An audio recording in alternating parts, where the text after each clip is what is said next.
The most important thing today are credible sources, and we listen to Jim all the time. What is your concern on Executive Order 14067, which was just signed with Biden and company only a few months ago? What is your concern 14067? Yeah, it has a number of parts, and the thing with executive orders, or for that matter, legislation, I can say you have to read the fine print, and you do, but you have to actually consider the hidden agendas. Like, I can read it, anyone can read it, it's a public document, but what's behind it and where are they going with it? And that's really where the urgency comes in.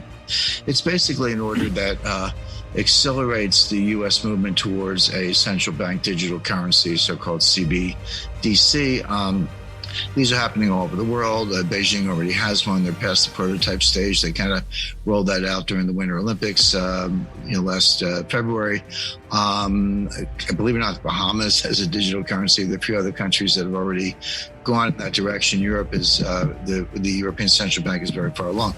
The U.S. and the Federal Reserve, because they print the currency, they understood the importance of it. They were watching it, but they were kind of taking their time. Like, hey, we're the biggest payment currency, biggest reserve currency in the world, which the dollar is, and we don't want to race into something if it's not thought out. And they were doing a kind of joint venture R&D program with MIT. Okay, and they got some experts there, so that seems to make sense. But all of a sudden, they accelerated it, and they said, no, we got to move fast on this, and we got to catch up. And that's what 14067 was about. But so that's kind of what you could get from reading. But what's the hidden agenda? Well, the first of all, just a little bit of background on central bank digital currencies. It's still the dollar, so a digital dollar is still a dollar, a digital Chinese yuan is still a yuan, a digital euro is still a euro. So it's not a new currency, but it is a new payment channel, and it is a new form of the currency, if you want to think of it that way, even though it's still the dollar. And it goes hand in hand with getting rid of cash. In other words, I'll spend, in a minute, we'll get into what the central bank digital currency, what the hidden agenda is behind that. But as I go through the list of really bad things that can happen, you say, well, okay, but I still got cash. I can go down to the bank and get $10,000 or $100,000 in cash. By the way, that's not easy to do. You can, It's legal, it's not illegal, but try doing it. They'll tell you to come back, make an appointment. They don't have that much money. They got to ship it in. You better show up with like your birth certificate and 5 character witnesses, and then they'll report you to the Treasury, actually the Financial Crimes Enforcement Network, notice the word crime, FinCEN for short, Northern Virginia, and you'll go in a file next to, so it's not so easy to get your cash, but you can in theory, and that's the alternative. So they have to not only push the digital currency agenda, which we'll talk about in a minute, but they have to get rid of cash, because as long as you have cash, you can do an end run around this. So these two things are coming down the track pretty fast. Now, flipping back to the central bank digital currency, it's not a cryptocurrency. It's not on a blockchain. A blockchain is just a ledger. They've been around since the 80s, no big deal. But this ledger will be maintained by somebody, probably the Federal Reserve. But there could be a new government agency doing it. Jim, a ledger that keeps track of everybody's transactions. Well, it does two things. It does that, you're right, Kim, but it's kind of like a bank account. So we might quickly end up in a world where, I have an account at a bank, you guys have accounts at banks. Well, those banks are either members of the Federal Reserve System, or they're smaller banks that are correspondents of bigger banks that are members of the Federal Reserve System, like Bank of America. The point being, the banks kind of keep all the books. We might be in a world where you would have an account at the Fed.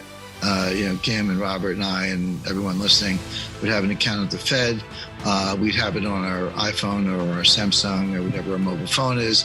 And if I send you money, the Fed takes it out of my account and sends it to your account. End of story. Kind of like a Venmo type of thing with, larger denominations, et cetera.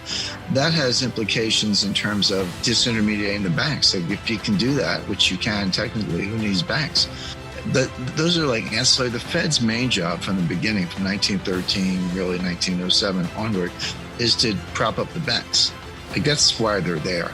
So I doubt they'll disintermediate the banks. But either way, you're going to have a faster, cheaper, better system for making payments. But what else? And this is the key, and this is why we're sounding the alarm a little bit on Executive Order 14067. So once it's digital, a couple things. First of all, they know your whereabouts. Now, they already know your whereabouts from your iPhone, unless you turn your iPhone off, not just turn it off, but put it in what's called a Faraday sac, which is a special woven fabric of a metallic weave that blocks radiation. And by the way, do the same thing with your Easy Pass and a bunch of other stuff. But unless you do that, then they know where you are through your iPhone or your Samsung or whatever. So they already know your whereabouts. We have facial recognition software. People go, I'm going to wear a mask and sunglasses and pull my hat down. Okay. They have what's called gait recognition software, GAIT, meaning how you walk. And it's like a fingerprint. So even if you're wearing a mask, they see you walking down the street. They're like, that's Kim, or that's Robert, or Jim, or as the case may be. So they already know a lot, and they know your whereabouts. But now they're going to know what you're buying, right? Because every product has a SKU, stock keeping code, stock keeping unit code, with a QR scan, digital scan. They're going to know what you're buying, and this digital currency is programmable, meaning they can block certain purchases or not. So let's say you donate money to Elise Stefanik. She's an up-and-coming Republican member of the Republican leadership in upstate district in New York. Or if you donate money to Donald Trump, they'll know that, first of all, and you might find that your account's frozen. Or let's say they want to see right now, if you work and you're an employee, it's a technical term defined, and you get paid and you get a W-2 at the end of the year, but they withhold it from your payment. They get paid every 2 weeks or whatever. Employer withholds taxes from your wages, and then you get your W-2, file your tax return, you reconcile, maybe you get a refund, maybe you owe a little bit, but they got the money up front through withholding. But that's not true for independent contractors and professionals, so doctors, lawyers, architects, landscaping. So anybody who's not a W-2 employee doesn't have withholding. They got to pay their taxes. But what if they could just take it out of your bank account? It's like, yeah, okay, you're a doctor, but you put the money in this bank, and I'm just going to take, some number, 20% out of your bank account every month. And yeah, we'll send you a statement, 1099, file your tax return, and you owe or you get a refund. But no more honor system. In other words, no more waiting until year end. We're going to take it out of your bank account.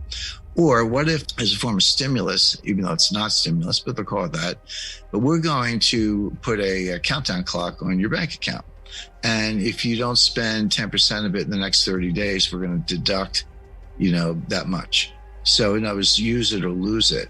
So now all of a sudden, I worked hard. I made this money. It's in the bank.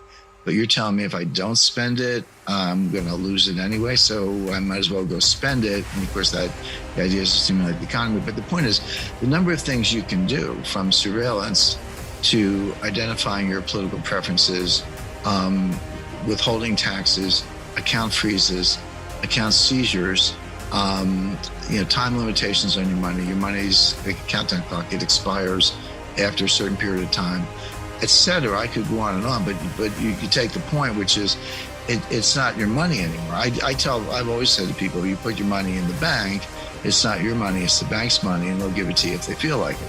Well, this is that same idea on stilts. This is like, and now the government's involved, and it's easier, everything easier, faster, cheaper about payments is also easier, faster, cheaper about surveillance, confiscation, account freezes, etc.